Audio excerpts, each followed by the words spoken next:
Welcome back. We're still talking population and poverty eradication. So hold on. Dr. Abdul said, when your poverty is deep, your population could grow. And then he also switched the other way and said, when your population grows, your prosperity could increase. Hold on, I'm coming. Now, you have said, what are we doing with our, how do you put it now? Why are we not counting every year? You know what I mean? Let me give you an example here. So we do know that to some extent, there are at least 5,000 medical doctors of Nigerian descent working in the United Kingdom. That's data.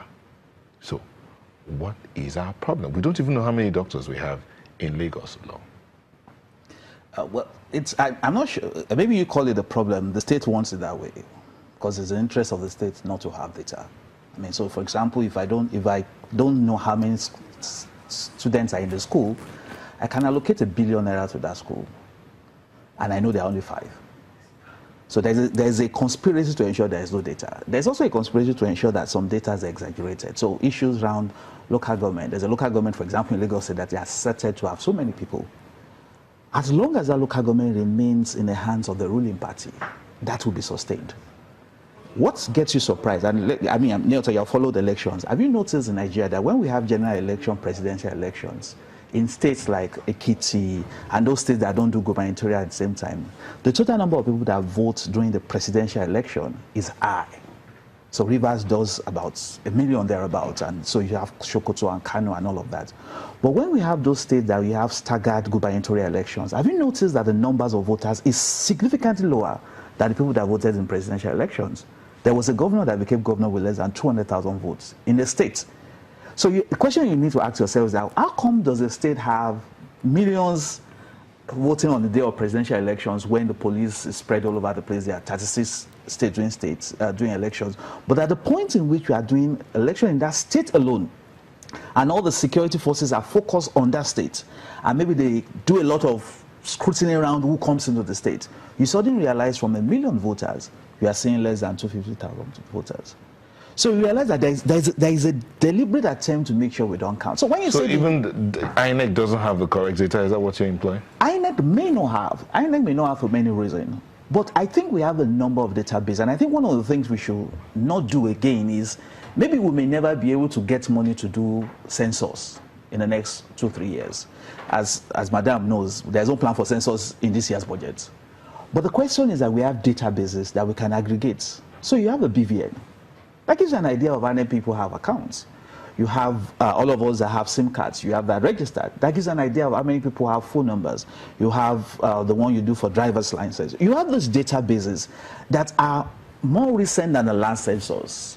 I think one opportunity we could have, you know, the funniest thing is that when you say we don't know the number of doctors, we choose not to know the number of doctors. There's a Medical Registration Council of Nigeria that registers doctors, and there's an annual roll of registered doctors. So the data exists. But it's not made public. Yes, because it's in somebody's interest to ensure it's not made public. Just the same way you go to a school and you ask, how many people pass WAEC?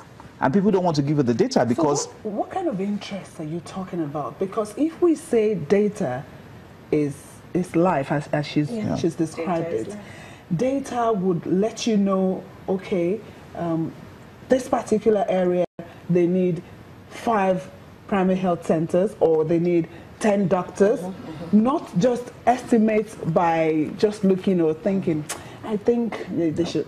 If data is that important, why is it that we would not want to come out with them if we have them, or even try to get them if we don't have? Okay, so let's try to separate the interest of the ruling class from the interest of Nigeria. They are not always the same. So the ruling class, for example, let me give you an instance. So you have a new CEO of JAM that gives you data almost on a weekly basis about JAM. How much JAM made, how much JAM did not make, how much JAM remitted, how many people wrote JAM, how many people scored over 200, how many scored over 120. We didn't have those quality level of granularity of data a couple of years back. Flip to another examination board, WAEC.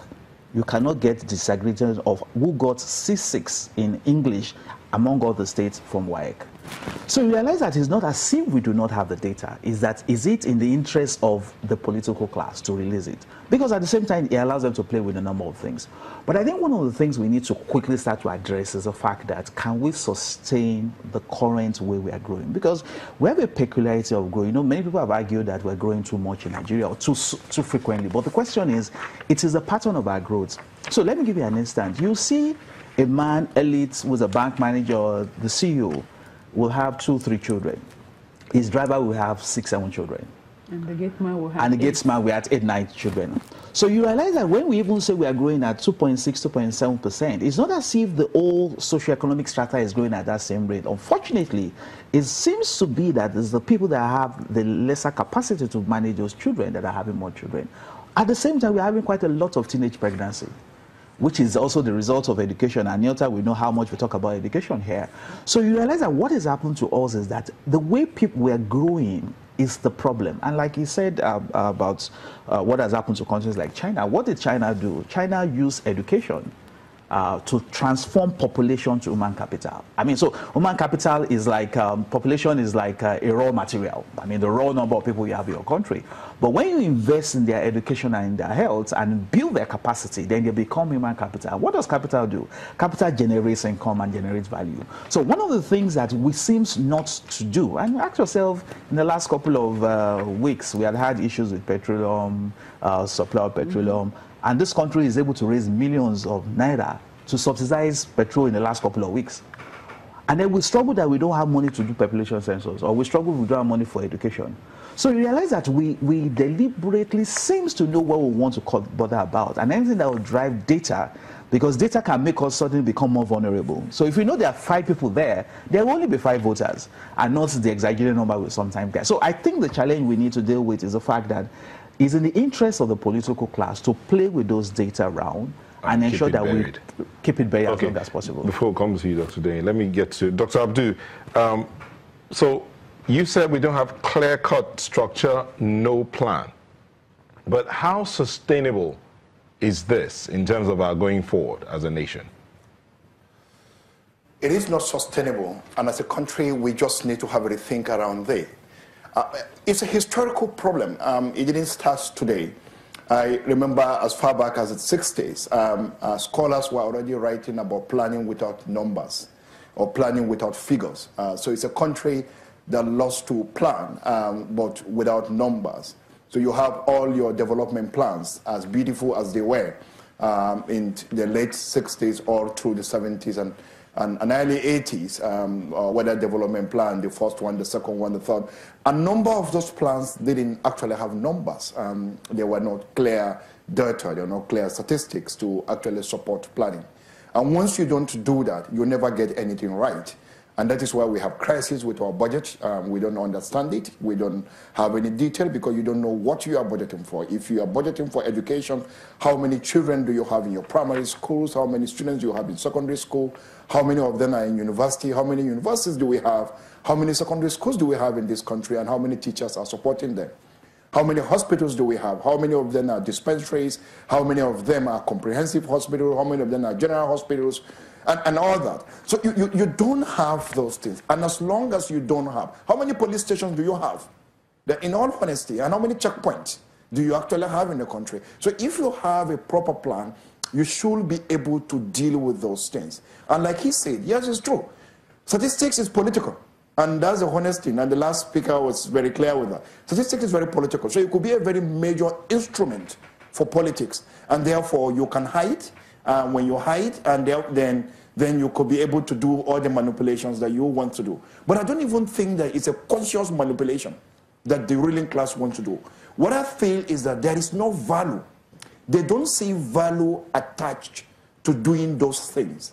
Somebody will think that, why do you need those billions of naira and to invest, or maybe trillion now possibly, because I don't think that maybe you need about more than 3 trillion, for instance, to run a very accurate census in this country. So somebody will ask this question, why do you need it?